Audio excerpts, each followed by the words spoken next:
Good morning everyone, welcome to Economic Times daily news analysis and explanation.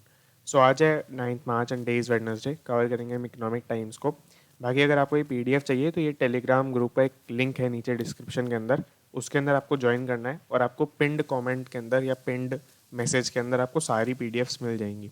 इसके अलावा the Hindu और business standard, ये तीन पीडीएफ्स में आपकी तीन न्यूज़पेपर्स की पीडीएफ शेयर कर देता हूँ डेली बेसिस पे, तो ये आपको मिल जाएंगी हमारे टेलीग्राम ग्रुप के अंदर।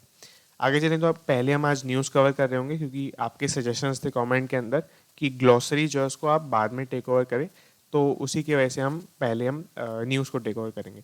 तो पहली न्यूज़ आपकी, rupee gets RBI lifeline stocks back in green. तो ये आपकी कल की थोड़ी कॉन्टिन्यूएशन में न्यूज़ है। अगर आपने कल की न्यूज़ नहीं देखी तो मैं आपको बता देता हूँ। रुपी की वैल्यू डॉलर्स के अगेंस्ट जो मेजर की जाती है वो बहुत ही ज़्यादा गिर गई थी कल, और वो 77 के मार्क को क्रॉस कर गई थी इंट्राडे में। हालांकि क्लोजिंग वैल्यू 76.92 थी, जो कि काफ़ी एक लाइफ टाइम में सबसे ज़्यादा गिरने वाली बात थी, और इंडिया के लिए काफ़ी ज़्यादा वोलाटाइल मार्केट कल हो गया था।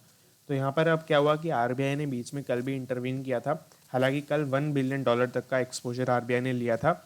उसमें क्या किया था, आरबीआई ने डॉलर्स को सेल कर दिया था जो उसके फॉरेन रिजर्व में पड़े थे, और उसके अगेंस्ट जो आईएनआर होता है वो यहाँ पर ले लिया था। तो उससे होता क्या है बेसिकली कि आईएनआर की डिमांड बढ़ जाती है, क्योंकि एक तरीके से नई पूरी डिमांड क्रिएट हो गई जो आरबीआई ने क्रिएट किया। तो उसकी वजह से रुपये की वैल्यू थोड़ी स्ट्रेंथन हो जाती है ताकि थोड़ा स्टेबलाइज हो सके। तो ये जो था 1 बिलियन का, इससे कुछ ज़्यादा इम्पैक्ट नहीं पड़ा। और उसके बाद आरबीआई ने कल $5 बिलियन वर्थ का स्वैप किया है। स्वैप का बेसिकली मीनिंग होता है सेल करना। स्वैप हम इसलिए यूज़ करते हैं कहीं हमें बाय और सेल दोनों के लिए अगर कभी कभी एक वर्ड यूज़ करना होता है, इसलिए हम स्वैप वर्ड यूज़ कर लेते हैं। यहाँ पे स्वैप का मीनिंग है सेल करना। तो उन्होंने $5 बिलियन वर्थ का जो डॉलर्स हैं वो आपके सेल किए हैं आईएनआर के अगेंस्ट। तो उससे आपका रुपी थोड़ा बहुत स्टेबलाइज हुआ है, और उसकी वजह से आपके स्टॉक मार्केट पे बहुत ही पॉजिटिव इम्पैक्ट पड़ा है। वो कैसे पड़ा है वो हम देखते हैं।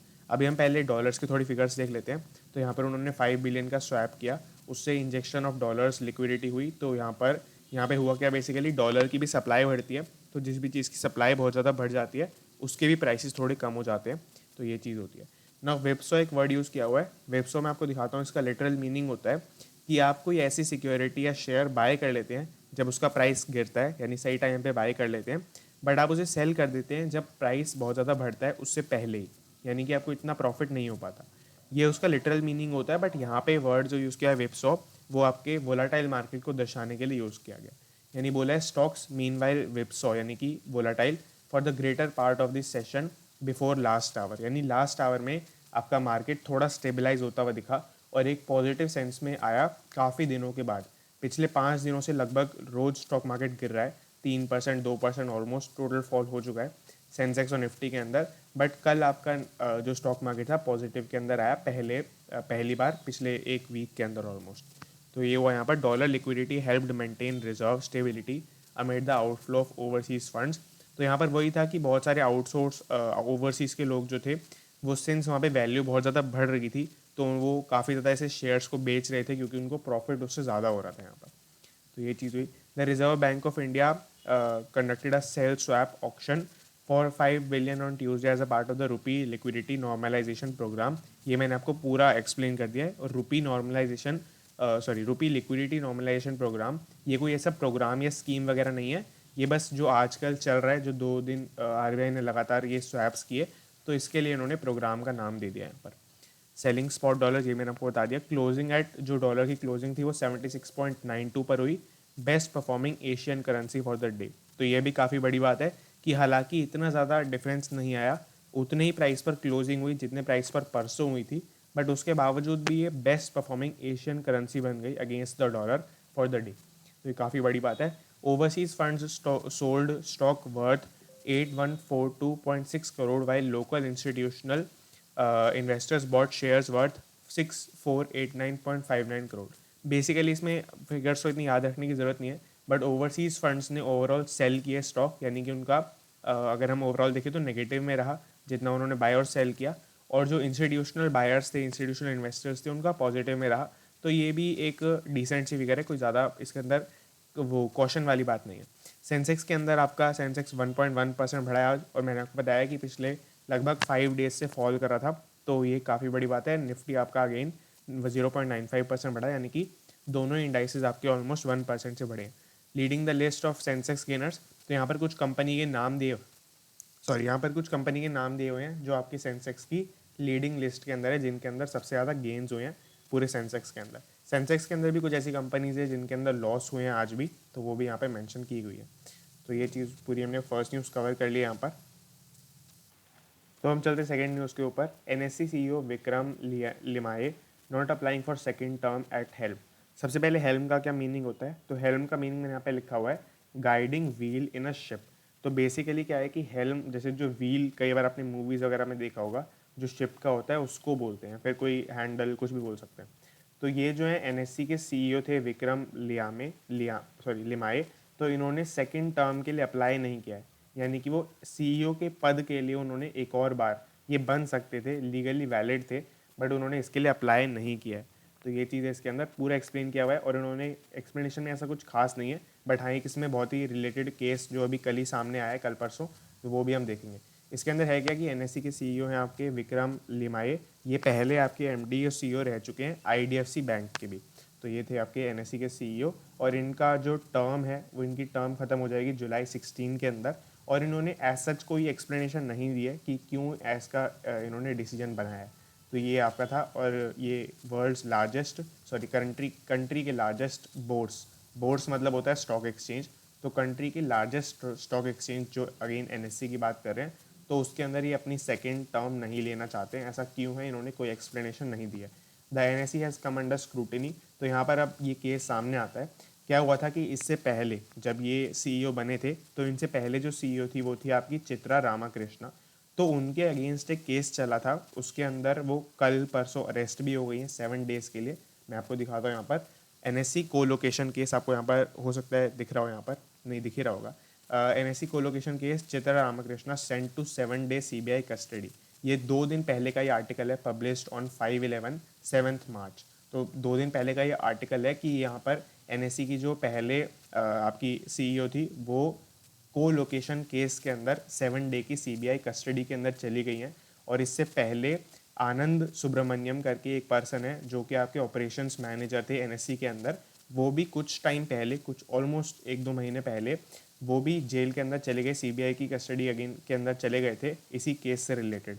और कल क्या हुआ है कि कल चित्रा और सुब्रमण्यम, 2 लोग जो हैं, इनके बीच में 2500 ऐसे ईमेल से जो इनके बीच में एक्सचेंज हुए थे, और उनको यानी चित्रा ने आनंद सुब्रमण्यम को रिकॉग्नाइज करने से मना कर दिया है इस चीज़ के बावजूद, इतने ईमेल्स इनके बीच में एक्सचेंज होने के बावजूद। और मेनली जो स्क्रूटिनी इनके ऊपर लगाई गई है और पूरे एनएससी के ऊपर लगाई गई है, वो इन ईमेल्स के वजह से ही लगाई हुई है। बेसिकली इनके ऊपर एलिगेशन ये है कि इन्होंने कुछ प्राइवेट इन्फॉर्मेशन को लीक कर दिया, जिसके बेसिस पे कुछ लोगों ने प्रेफरेंशियल ट्रेडिंग कर ली। प्रेफरेंशियल ट्रेडिंग के अंदर आप एक ऐसी ट्रेडिंग करते हो जिसके अंदर आपके पास कोई ऐसी नॉलेज है जो किसी और के पास नहीं है।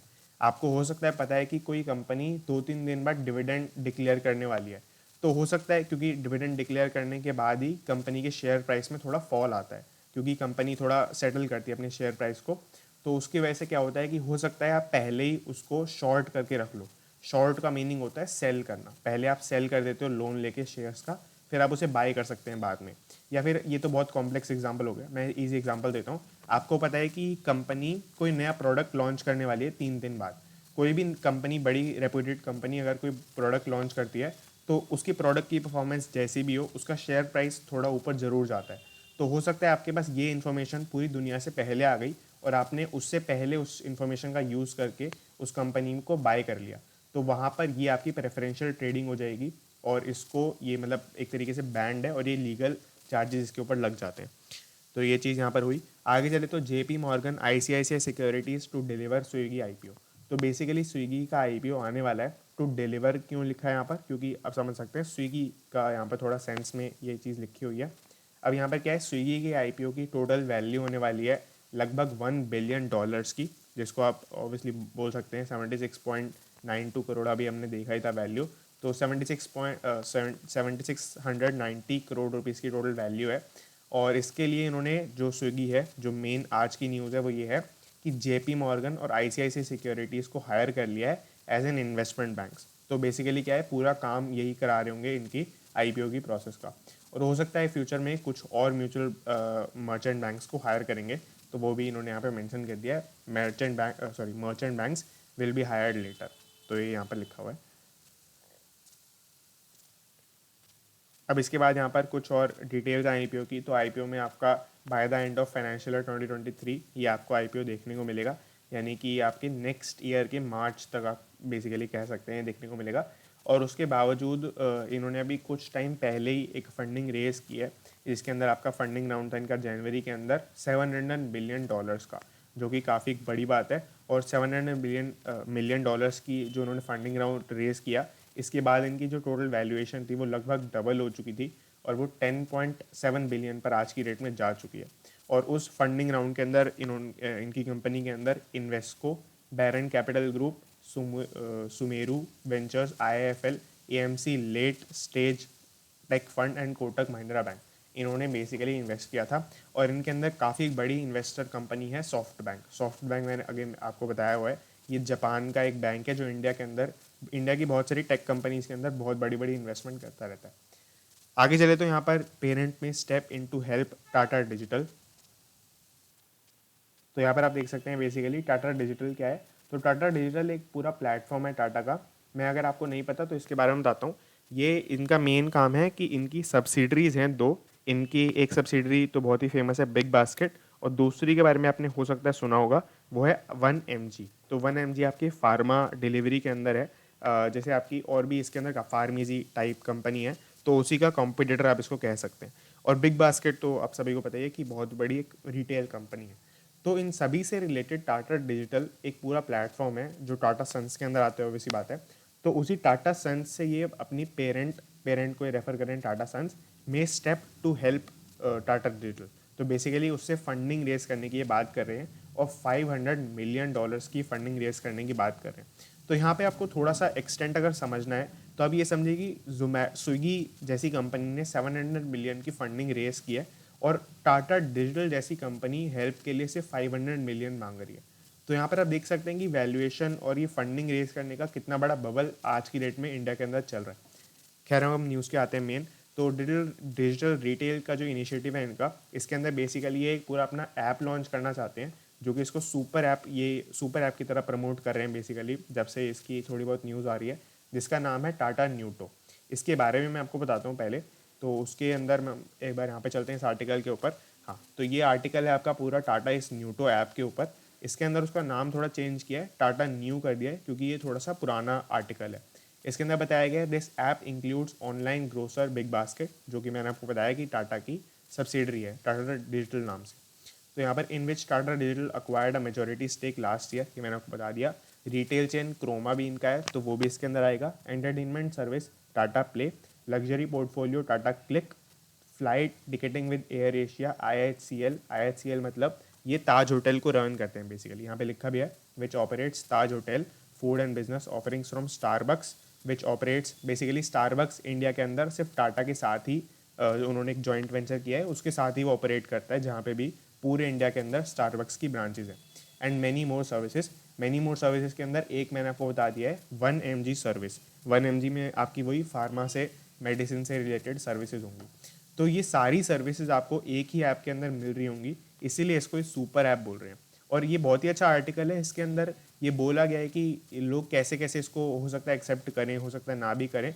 तो ये कैसे सुपर ऐप हुआ, इसके ऊपर क्वेश्चन उठाया गया है। Tata super app is not so super इसका टाइटल है, अगर आप चाहें तो सर्च कर सकते हैं, आपको मिल जाएगा इजीली। तो ये चीज़ है इसके अंदर। अब यहाँ पर आर्टिकल के अंदर भी यही क्वेश्चन उठाया गया है, इंट्रेंच्ड इनकम्बेंट्स, ये दो वर्ड यूज़ किए गए हैं इस वर्ड के लिए, कि अमेजोन, वॉलमार्ट और इस तरीके से और भी सारी जो जियो के प्लेटफॉर्म्स है, रिलायंस जियो के, तो इन सब से कैसे compete करेगा। एंट्रेंच का मतलब होता है अनलाइकली टू चेंज, और इनकम्बेंट का मतलब होता है पोजीशन। तो अनलाइकली टू चेंज, ये इन सब की जो पोजीशन है वो अनलाइकली टू चेंज है। इस मार्केट के अंदर कैसे आपका टाटा डिजिटल ये पूरा compete करेगा, इसके लिए ये पूरी बात करें यहाँ आर्टिकल के अंदर। तो ये है इंटरिम इन्वेस्टमेंट के नाम पर 500 मिलियन इन्होंने मांगे हैं टाटा सन्स से। और इसके अलावा in talks with global investors, तो बेसिकली ये फंडिंग अगर ग्लोबल इन्वेस्टर से रेज करते तो ऑब्वियसली बात है ज़्यादा फंडिंग रेज करते। और वहाँ पर ये चीज़ अभी क्यों बंद हो गई है, क्योंकि यहाँ पर कुछ जियो पॉलिटिकल इशूज़ चल रहे हैं, जो हम सभी को पता है। रशिया के कॉन्फ्लिक्ट को ही अगेन रेफ़र कर रहा है, तो उसकी वजह से ये चीज़ अभी स्टॉप इन्होंने कर दिया। तो आई होप आपको पूरा समझ में आ गया होगा, हमने फर्स्ट पेज पूरा कवर कर लिया। अगर आपको बीच में कोई भी डाउट होता है तो आप बीच में जाके भी कमेंट कर सकते हैं, तो मैं आपको जैसे ही वीडियो पूरी हो जाती है तो मैं आपको ये बता दूंगा, यहाँ पर रिप्लाई कर दूंगा कमेंट के अंदर ही। तो आगे चलते हैं, Ukraine crisis impact likely to be muted and short term. तो ये दो बहुत छोटी न्यूज़ है इसके अंदर बोला है गया, अनिल अग्रवाल ने ये स्टेटमेंट दिया। तो इन्होंने बोला है यहाँ पर कि जो rising oil and commodity prices हैं तो ये रशिया की वजह से हो रहा है, और रशिया से हमारा ऐसा कुछ हुआ नहीं है कि यहाँ पर वहाँ से चीज़ें इंपोर्ट ना हो रही हों, चीज़ें एक्सपोर्ट हो गई यहाँ पे ना आ रही हो। तो उसकी वजह से ये कह रहे हैं कि ये शॉर्ट टर्म इम्पैक्ट इसका पड़ेगा, इसका कोई बहुत लॉन्ग टर्म इम्पैक्ट नहीं पड़ेगा। सिर्फ इसका लॉन्ग टर्म इम्पैक्ट ऑब्वियसली बात है यूक्रेन के ऊपर तो पड़ेगा ही पड़ेगा, क्योंकि वहाँ तो इन्वेजन ही हो रहा है पूरा। उसके अलावा किसी भी कंट्री के ऊपर ऐसा कोई बड़ा इम्पैक्ट इसका लॉन्ग टर्म में नहीं पड़ेगा, क्योंकि सप्लाई की कोई दिक्कत हो ही नहीं रही है। एक्चुअली में हमें लग रहा है कि सप्लाई की दिक्कत हो रही है, बट वहाँ पे सप्लाई की कोई दिक्कत नहीं है, क्योंकि आप ये बहुत लॉजिकल है एक्चुअली बात, क्योंकि रशिया यूक्रेन को इन्वेड कर रहा है। तो रशिया में क्या प्रॉब्लम है? रशिया में तो सप्लाई कुछ दिक्कत ही नहीं है, वहाँ से तो जो लोग सप्लाई में इन्वॉल्व थे वो हैं ही इन्वॉल्व, तो उसकी वजह से सप्लाई में कोई प्रॉब्लम नहीं है। इसकी वजह से कह रहे हैं कि जो आपका इम्पैक्ट है वो शॉर्ट टर्म ही रहेगा। तो आगे चले तो MG motor expects 25% sales volume from EVs। तो ये बेसिकली कल भी न्यूज़ में आया था सेम न्यूज़, तो ये आज भी रिपीटेड हो गई है न्यूज़। इसके अंदर आपके कल भी जो MD थे उनकी बात हमने की थी, तो उनका एक नई ये SUV लेके आ रहे हैं ZS EV नाम से। तो ZS EV SUV नाम से इनकी एक गाड़ी अभी भी चलती है, तो उसी ब्रांड के अंदर एक और गाड़ी निकाल रहे हैं, और उसी के अंदर दोनों मिलके आपकी 25% सेल्स वॉल्यूम इनकी कराएंगी नेक्स्ट ईयर तक, ऐसा इनका एक्सपेक्टेशन है। MG मोटर नाम से इन कंपनी का नाम है। इसके बारे में मैंने आपको ब्रांड वैल्यू के बारे में कल भी एक बात बताई थी, तो ये वही सेम बात न्यूज़ है, तो हम इसको पूरा और कवर नहीं करेंगे। आगे चलते हैं हम ET मार्केट्स के ऊपर। ये बहुत ही इंपॉर्टेंट सेक्शन होता है, तो ये आपको ज़रूर पढ़ना चाहिए डेली बेसिस पे। इसके अंदर देखिए तो निफ्टी बैंक इन अ बियर ग्रिप, वीकनेस में कंटिन्यू। तो मैंने आपको थोड़ा कॉन्टेक्स्ट में बताया था इसके कि निफ्टी और सेंसेक्स दोनों ही आपके 5 डेज से ऑलमोस्ट नेगेटिव चल रहे हैं। उसके बावजूद आपका मतलब निफ्टी बैंक जो बेसिकली जो निफ्टी और सेंसेक्स थे वो आपके एक वीक से नेगेटिव चल रहे थे, बट वो कल पॉजिटिव हो गए, यानी कल उन्होंने ऑलमोस्ट 1% का गेन दिया है दोनों ने। हालांकि उसके बावजूद भी निफ्टी बैंक जो इन दोनों इंडाइसिस को बहुत ही क्लोजली फॉलो करता है, इसके अंदर 12 बैंक्स आते हैं इंडिया के सबसे बड़े बैंक्स, तो ये अभी बियर ग्रिप के अंदर जा चुका है, और इसके अंदर कल भी नेगेटिव ही रहा जो इसका परफॉर्मेंस रहा। बियर ग्रिप का क्या मीनिंग होता है मैंने आपको थोड़ा कल भी बताया था। इसके अंदर क्या होता है कि जो 52 वीक हाई होता है आपके एक स्टॉक का, यानी पिछले एक साल में जहाँ पे भी पूरा स्टॉक चल रहा है उसके अंदर जो सबसे हाईएस्ट पॉइंट होता है, अगर उससे वैल्यू 20% नीचे आ जाती है, कभी भी हाईएस्ट पॉइंट हो सकता है, वो पिछले एक साल पहले भी हो सकता है, एक महीने पहले भी हो सकता है, पिछले एक साल के पूरे टाइम फ्रेम के अंदर वो लाई करना चाहिए बस। तो पिछले एक साल के अंदर जितनी भी वैल्यू उसकी रहती है उससे अगर वो 20% गिर जाता है तो उसको हम बियर ग्रिप के अंदर आना बोलते हैं, या कल भी हमने इसके लिए 2-3 टर्म्स यहाँ पर यूज़ की थी। तो उसके लिए हुआ क्या है कि यहाँ पर निफ्टी की अगर हम बात करें निफ्टी 50, तो वो इसी कॉन्टेक्स्ट के अंदर 14% ड्रॉप किया है अपने पीक लेवल से, बट आपका निफ्टी बैंक जो है वो 20% से ज़्यादा फॉल कर गया है, तो उसको हम यहाँ पर बियर ग्रिप के अंदर आना बोल देंगे। इसके अलावा यहाँ पर पूरे आर्टिकल के अंदर कुछ ऐसा यूज़ नहीं किया गया जो ऐसा समझाने वाली बात है। यहाँ पर मेन यही बात है कि निफ्टी बैंक में वीकनेस अभी भी बनी हुई है। मैं अगर आपको हो सके तो चार्ट दिखा देता हूँ। तो निफ्टी बैंक का ये पूरा चार्ट है, इसके अंदर आप 52 वीक हाई को भी यहाँ पर ऊपर जाएंगे तो देख सकते हैं। 52 वीक हाई इनका चल रहा था 41,829 रुपीज़ पर, और आज की डेट में इनका प्राइस 33,079 है, जो कि अगर आप कैलकुलेट कर लेंगे तो 20% से ज़्यादा का ही फॉल आ जाएगा, या फिर आप 1 ईयर का चार्ट निकाल के भी इसको ट्रैक कर सकते हैं। जो ये था हाईएस्ट पॉइंट, यहाँ से आप इसको कैलकुलेट कर सकते हैं कि कितना आज के टाइम पे फॉल चल रहा है। तो ये मनी कंट्रोल मैंने आपका चार्ट खोला हुआ है। बाकी इसको बंद करते हैं और चलते हैं न्यूज़ के ऊपर। तो आपकी न्यूज़ है higher crude prices likely to bring more upside for ONGC oil and GAIL. तो बेसिकली इसके अंदर बोला गया है कि ONGC ऑयल और गेल ये तीनों ऐसी कंपनीज़ है, गवर्नमेंट ओन कंपनीज़ हैं, जो आपकी ऑयल सेक्टर के अंदर काम करती हैं, पूरे रिफाइनरी के अंदर अपस्ट्रीम डाउनस्ट्रीम इन सब के अंदर काम करती हैं। इन सब के बारे में मैं आपको बताने वाला हूँ, जो अपस्ट्रीम डाउनस्ट्रीम मैंने वर्ड यहाँ पे यूज़ किया है। उसके अलावा यहाँ पर अगर आप देखेंगे तो मेन न्यूज़ के अंदर ये बोला गया है कि क्रूड ऑयल प्राइसेस जो आपके बढ़ रहे हैं उससे इनको पॉजिटिव इम्पैक्ट पड़ेगा इनके शेयर प्राइसेस के ऊपर, और इनको वैसे भी फाइनेंशियली बेनिफिट होगा अगर ऐसे शेयर प्राइस बढ़ते हैं। क्योंकि होता क्या है कि मान लेते हैं हमें सप्लाई तो हमें कोई इम्पैक्ट नहीं पड़ रहा है, जैसा हमने अनिल अग्रवाल की स्टेटमेंट में भी देखा था, कि बाहर से रशिया से जो इम्पोर्ट हो रहा है ऑयल उसमें कोई फ़र्क नहीं पड़ रहा है सप्लाई में, तो हमें उतने ही प्राइसेस के ऊपर या प्राइसेस थोड़े ज़्यादा के ऊपर हमें ऑयल ढंग से मिल पा रहा है। पर उसके बावजूद भी ओएनजीसी ऑयल और गेल इनके पास पहले से ही अपने ऑयल के जो भी रिजर्व्स पड़े हुए थे उनका भी वो प्राइस बढ़ा के बेच पा रहे हैं, क्योंकि ओवरऑल मार्केट के अंदर डिमांड बढ़ चुकी है और ओवरऑल जो प्राइसेस हैं वो भी बढ़ चुके हैं। तो उसकी वजह से उनको काफ़ी ज़्यादा एक इनॉर्मस अमाउंट ऑफ प्रॉफिट हो रहा है इस गैप के वजह से। तो यहाँ पर इस वजह से आपका ब्रेंट क्रूड प्राइसेस, ब्रेंट मैंने आपको बताया पहले, ब्रेंट और WTI ये दो मेन आपके क्रूड की वेराइटीज़ होती हैं जिसको रेफ़र किया जाता है पूरे ग्लोबली ट्रेड करने के लिए। तो ब्रेंट का अगर हम देखें तो ब्रेंट का प्राइसेस 35% बढ़ के आपका $122 पर बैरल चला गया, और कल हमने WTI के प्राइसेस के बारे में बात किया था। तो वो चीज़ है, उसके अंदर इन दोनों प्राइसेस के बढ़ने की वजह से इन तीनों कंपनीज़ को इंडिया के अंदर प्रॉफिट हो रहा है। और इसके अलावा हम देखते हैं यहाँ पर एक काफ़ी अच्छा डेटा दिया हुआ है, एवरी $1 पर बैरल राइज इन क्रूड, यानी कि हर $1 बढ़ने पर प्राइसेस इन क्रूड यानी कि 120 से अगर 123 हो जाता है मान लेते हैं फ्यूचर के अंदर, तो अगर ऐसा होता है तो इन तीनों कंपनीज़ के मतलब ऑन एन एवरेज निकाल के बताया इन्होंने, तो इन तीनों कंपनीज़ में ऑलमोस्ट 2 to 4% इंक्रीज़ आएगा EPS के अंदर।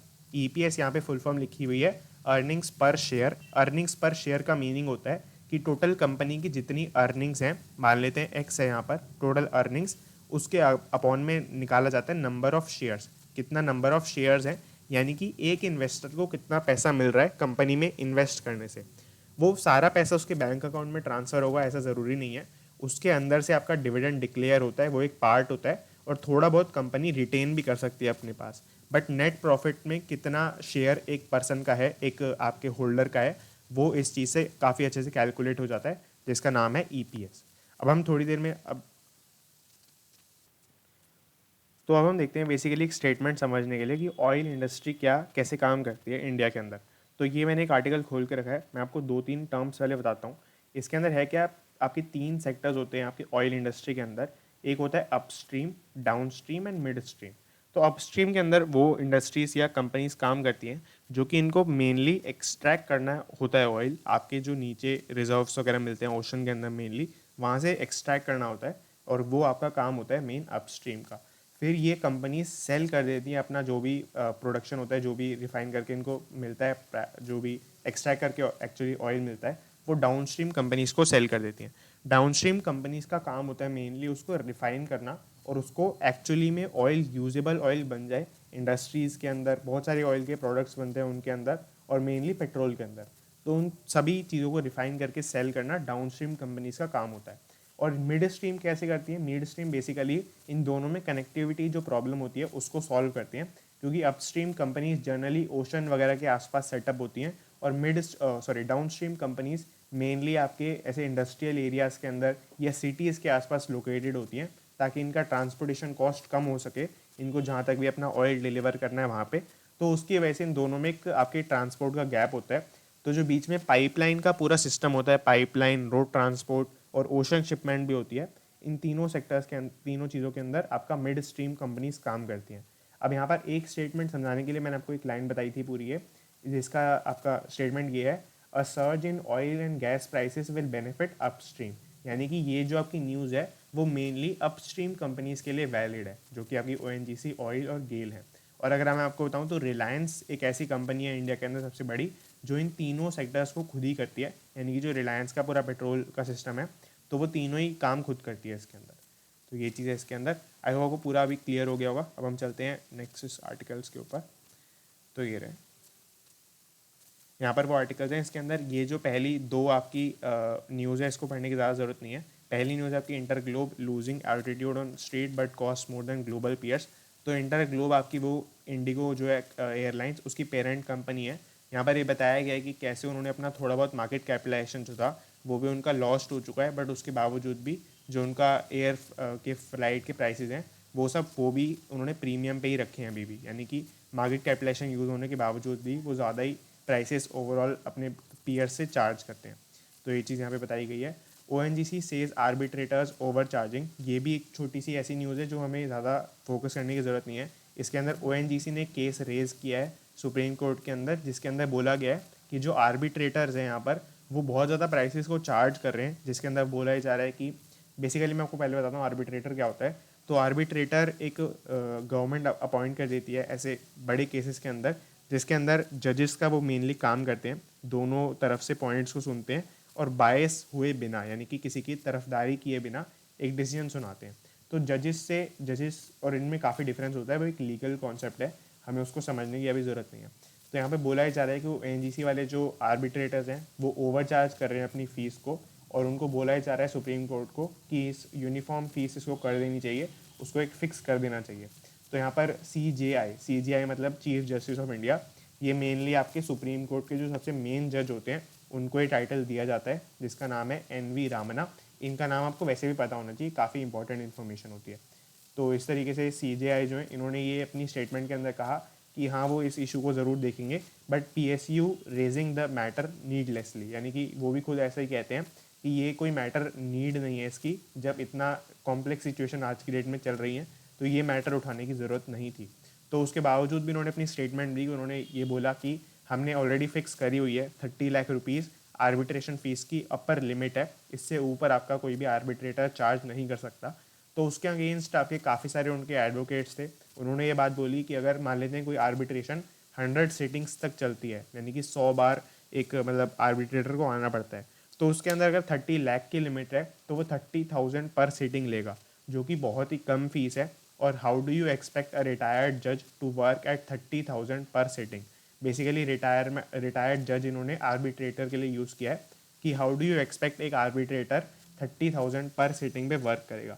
तो ये चीज़ इन्होंने बोली है। अब यहाँ पर ये रियलिटी से कितनी दूर है कितनी पास है ये सब समझने वाली बातें हैं, और इसको ज़्यादा कोई रेलिवेंट बात नहीं है। और यहाँ पर बोला ही जा रहा है कि वर्चुअल सीटिंग्स का क्या है। वर्चुअल सेटिंग्स मतलब जैसे आपने डायलॉग ज़रूर सुना होगा तारीख पे तारीख वाला, जिसके अंदर आपकी फालतू में थोड़ी ऐसी सेटिंग्स को बढ़ाया जाता है, कुछ ऐसे फालतू में डेट्स दी जाती हैं, और जो आपकी मान लेते हैं कोई पार्टी है उसको पता है कि वो हारने वाली है, तो उसके लिए वो क्या करती है कि कुछ ऐसे मेजर्स निकालती है कि वो थोड़ा कम से कम डिले कर सके, ताकि उसको थोड़ा टाइम मिल जाए, इस होप में कि क्या पता कुछ हो ही जाए फ्यूचर के अंदर। तो उसकी वजह से यहाँ पर वर्चुअल सेटिंग्स का कॉन्सेप्ट भी इन्होंने इंट्रोड्यूस किया अपनी इस स्टेटमेंट के अंदर कि अगर ऐसा होता है तो क्या इस सेटिंग के भी पैसे मिलने चाहिए उनको या नहीं मिलने चाहिए, ये सब। तो ये इतनी ज़्यादा कोई रेलिवेंट न्यूज़ नहीं थी, हालांकि फिर मैंने काफ़ी टाइम ले लिया इसको। आगे चलते हैं। अब HDFC bank awaits rebound in card spends post lifting of ban. तो मैं पहले आपको थोड़ा इसके अंदर कॉन्टेक्स्ट देता हूँ। तो आपका जो HDFC बैंक था, इसके ऊपर December 2, 2020 को एक बैन लगा दिया गया था RBI के द्वारा, जिसके अंदर वो HDFC बैंक के जो भी कार्ड्स थे उनके अंदर बहुत सारे ग्लिचेस आ रहे थे, जैसा यहाँ पे भी लिखा हुआ है, multiple glitches in the banks internet and mobile systems over the past 2 years. तो उसकी वजह से उन्होंने एक बैन लगाया इसके ऊपर, 9 मंथ्स का बैन। तो 9 मंथ्स तक आपका कोई भी वो नया कस्टमर नहीं ले सकते थे, यानी कि जो भी एग्जिस्टिंग है वही आपके क्रेडिट कार्ड को डील करेंगे, बट कोई भी नया आपका कस्टमर नहीं बन सकता था। तो इसकी वजह से ऑब्वियसली बात है उनका कुछ मार्केट शेयर लूज़ हो गया एंड ये सब हुआ, जिसके अंदर यहाँ पे आप फिगर्स देख सकते हैं, जिसके अंदर आपका 87768 करोड़ रुपीज़ का क्रेडिट कार्ड स्पेंड हुआ है जनवरी के अंदर, जिसके अंदर HBI ने कॉर्नर किया है 24.76% मार्केट शेयर को, और पहले उनका शेयर ये 25.13% पर था दिसंबर 2021 के अंदर, ये जब फिगर्स थी। तो उसके वजह से इनका आपका HDFC का बैंक का शेयर थोड़ा कम हुआ है, और उसके बावजूद अब इन्होंने ये पूरा फुल फोर्स के साथ काम करने लग गए हैं। Impact of the 9 month regulatory ban on the lender over on boarding new card customers. तो ये मैंने आपको एक्सप्लेन कर दिया कब से कब तक इनका बैन चला था।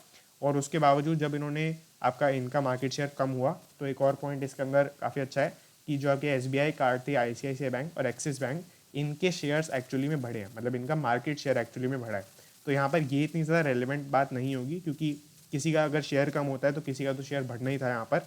बट यहाँ पर देखने वाली बात यह है कि और जो इसके कॉम्पिटिटर्स थे उनका शेयर नहीं बढ़ा यहाँ पर। तो आप अगर एनालाइज करना चाहते हैं, खुद डिटेल में स्टडी करना चाहते हैं, तो आप इसके ऊपर ज़रूर स्टडी कर सकते हैं कि जो इसके और कंपटीटर्स थे उनमें ऐसी क्या दिक्कत है कि उनका भी खुद शेयर कम हो गया, हालांकि वो पूरे टाइम ऑपरेशनल थे। तो ये चीज़ आप चाहे तो स्टडी कर सकते हैं, बट मैंने यहाँ पर जो मेन न्यूज़ में 2-3 पॉइंट्स थे वो मैंने आपको बता दिए। आगे चले तो PCHF bonds offer a chance at double digit returns. सबसे पहले समझते हैं PHCF क्या है। तो PHCF आपकी कंपनी का नाम है, Piramal capital and housing finance.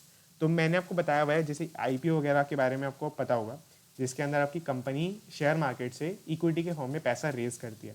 But आपको सभी को पता है कि कंपनी एक पैसा रेज करने के लिए 2 ऑप्शन होते हैं, इक्विटी लेना या फिर डेट लेना, या फिर हाइब्रिड मोड में पैसा रेज करना, जो इक्विटी प्लस डेट ही होता है एक तरीके से। तो अगर कंपनी मान लेते हैं शेयर मार्केट से ही डेट की फॉर्म में पैसा उठाना चाहती है तो वो क्या करेगी? तो डेट की फॉर्म में पैसा उठाने के लिए एक बहुत ही अच्छी चीज़ होती है, दैट इज़ एनसीडी। एनसीडी मतलब होता है नॉन कन्वर्टेबल डिबेंचर।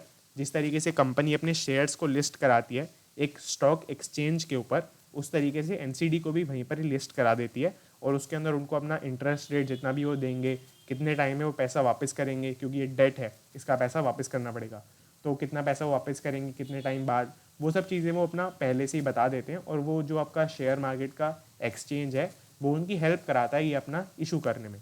तो PHCF के बॉन्ड्स जो हैं वो AA रेटेड हुए हैं और इनके 10 ईयर का टेन्योर है और इसके ऊपर आपको 10.92% तक का भी इंटरेस्ट मिल सकता है। मतलब 10.92% का तो मिलेगा ही, और आपका नीचे लिखा था यहाँ पर the return could be even higher at 12.13%।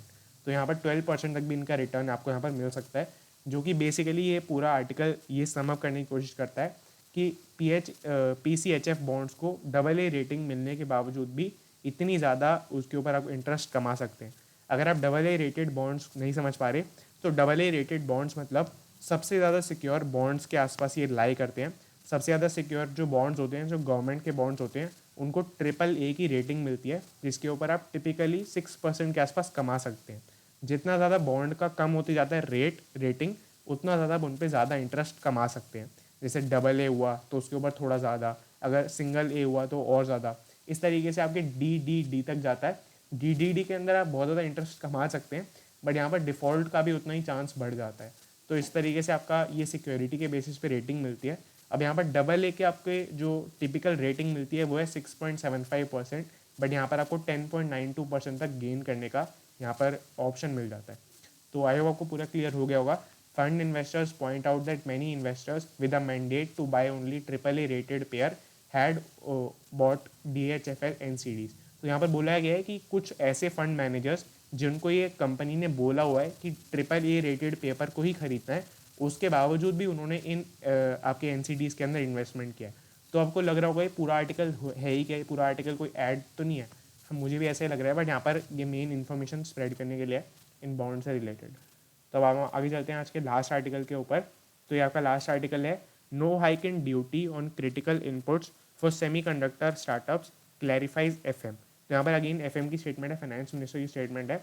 इन्होंने बोला ये है कि जो आपके सेमीकंडक्टर स्टार्टअप्स हैं, जो आपके टेक स्टार्टअप्स हैं, आपकी टेक कंपनी का कंपोनेंट कोई बना, इनके अंदर ये इंपोर्ट करना चाहते हैं सेमीकंडक्टर को, तो इसके लिए आपकी जो इनके ऊपर ड्यूटी लगती है, इंपोर्ट ड्यूटी लगती है, कस्टम ड्यूटी लगती है, इसके ऊपर इन्होंने कोई इंक्रीज़ नहीं किया है। इसके लिए आपको कॉन्टेक्स्ट समझना पड़ेगा कि इन्होंने कुछ चीज़ों के ऊपर, कुछ इनपुट्स के ऊपर जो आपके इंपोर्ट ड्यूटी थी उसको बढ़ा दिया है। तो उसके वजह से क्वेश्चन रेज होने लगे यहाँ पर, startup in semiconductor and related sectors have expressed concerns. तो यहाँ पर उन्होंने कुछ क्वेश्चन पूछे, say some critical components will now become expensive. तो उन्होंने एक क्वेश्चन रेज किया कि क्या हमारे लिए जो क्रिटिकल कंपोनेंट्स हैं, ये काफ़ी बड़ी टर्म होती है एक तरीके से, ये आपको अपने प्रोडक्शन स्टेटमेंट में बताना पड़ता है कि क्या कुछ ऐसे कंपोनेंट्स हैं जो आपकी इंडस्ट्री के लिए, आपकी कंपनी के लिए स्पेसिफिकली क्रिटिकल हैं। तो ऐसे जो क्रिटिकल कंपोनेंट्स हैं, क्या उनके प्राइसेस भी अब बढ़ जाएंगे, क्या वो भी एक्सपेंसिव हो जाएंगे? ये सब क्वेश्चंस आ रहे थे। तो एक तरीके से उसका आंसर देते हुए उन्होंने FM मिनिस्टर ने ये बात कही है कि यहाँ पर जो सेमीकंडक्टर स्टार्टअप्स थे, जिनको सेमीकंडक्टर चाहिए या ऐसी कुछ और टेक वाली चीज़ें चाहिए अपने क्रिटिकल इनपुट्स की तरह, तो उनके ऊपर हमने कोई ड्यूटी में इंक्रीज़ नहीं किया है, ये इन्होंने यहाँ पर बोला है। तो इसके अंदर अगर देखें तो has not increased custom duties on components और intermediate items that startups specially those in semiconductor and allied sectors use as critical inputs. तो ये मैंने आपको पूरी लाइन कवर कर दी है कि हमने उसके ऊपर इम्पोर्ट ड्यूटी नहीं बढ़ाई है। आगे चले तो प्रोडक्शन लिंक्ड इंसेंटिव, ये PLI स्कीम को भी लेके आए हैं, ऐसी काफ़ी सारी चीज़ों के अंदर जिसके अंदर ये रिक्वायर्ड था। जैसे कि अगर आप देखेंगे, मैं आपको एक एग्जांपल से समझाता हूँ जो इन्होंने दिया हुआ है। जैसे API एक सेक्टर है, एक्टिव फार्मास्यूटिकल इंग्रेडिएंट, ये एक सेक्टर है जिसके अंदर क्या था कि इंडिया के पास काफ़ी ज़्यादा ह्यूज एडवांटेज था कुछ सालों पहले तक, यानी कि प्रोडक्शन इंडिया के अंदर काफ़ी ज़्यादा होता था। बट एक्सपोर्टिंग कंट्रीज़, मतलब जो काफ़ी ज़्यादा एक्सपोर्टिंग पे लाई करती हैं, उन्होंने अपनी प्राइसिंग को ऐसा कम कर लिया या ये सब कर लिया, तो उसकी वजह से ये जो अपना इंडिया का एडवांटेज था वो लॉस्ट हो गया। तो उसकी वजह से आपका जो गवर्नमेंट है उसने वहाँ पे PLI इंट्रोड्यूस कर दिया कि आज के टाइम पे भी जो कंपनीज थोड़ा बहुत भी इनके अंदर डील करती हैं, वो अगर एक स्पेसिफिक लिमिट से ऊपर इसको प्रोडक्शन करती हैं, एक्सपोर्ट करती हैं, तो उनको गवर्नमेंट की तरफ से कुछ बेनिफिट मिलेगा। तो ये PLI स्कीम का मेन लॉजिक होता है, और ये गवर्नमेंट ने बहुत ही ऐसे स्ट्रेटेजिकली बहुत सारे सेक्टर्स के अंदर इंट्रोड्यूस कराया है, जिसका एक एग्जांपल है API सेक्टर, यानी कि एक्टिव फार्मास्यूटिकल इंग्रेडिएंट सेक्टर। तो इस तरीके से है यहाँ पर। और ये वो अगेन थोड़ी पॉलिटिकल स्टेटमेंट भी इन्होंने दी है कि हम ऐसा नहीं चाहते कि आत्मनिर्भर कैंपेन जो है फेल हो जाए, और हमारा आत्मनिर्भर कैंपेन से ये मोटिव नहीं है कि आपको अपना जो गियर है वो इम्पोर्ट महंगा महंगा करा के अपना सामान बनाएं। हम चाहते हैं कि जो चीज़ें यहीं पर मिल रही हैं, हम सिर्फ उसी की इम्पोर्ट ड्यूटी को बढ़ाते हैं यहाँ पर। जैसा कि मैं आपको एक और पॉइंट बताता हूँ इसके अंदर, wherever duties have gone up it is only in cases where those products are available locally. तो यानी कि उन्होंने इसी प्रोडक्ट की ड्यूटी को बढ़ाया है जो कि ऑलरेडी लोकली अवेलेबल है। तो ये बेसिकली कहना चाहते हैं कि अगर वो चीज़ जो लोकली अवेलेबल है वो भी आप अगर बाहर से मंगा रहे हो तो वो गलत बात है, वो आपको यहीं से सोर्स करनी चाहिए। तो ये चीज़ आपको आई होप पूरी क्लियर हो गई होगी। अगर आपको कोई भी डाउट है किसी भी न्यूज़ के अंदर तो आप मुझे बता सकते हैं कमेंट्स के अंदर या टेलीग्राम ग्रुप के ऊपर। और ये जो एडिटोरियल का सेक्शन रहता है ये हमने अगेन स्टार्ट करना है थोड़े दिनों के अंदर। अगर आप में से कोई कवर करना चाहता है हमारे चैनल के ऊपर एडिटोरियल को, तो आप मुझे रीच आउट कर सकते हैं। मैं एक तरीके से हायर कर रहा हूँ कह सकते हैं, और 2-3 दिन मैं देखूंगा कि आप कैसे इसको बनाते हैं, उसके बाद हम बात कर सकते हैं टेलीग्राम के ऊपर। अरब कंसल 1 करके उसमें मेरी आईडी है, या फिर अगर आप टेलीग्राम ग्रुप के डिस्क्रिप्शन में जाते हैं तो वहाँ पे मैंने अपना पर्सनल जो है उसके ऊपर लिखा हुआ है। आप ग्रुप के ऊपर एडिटोरियल से रिलेटेड कोई बात ना लिखें अभी के लिए, आप मुझे पर्सनली DM कर सकते हैं उसके ऊपर। So that is it and thanks for watching.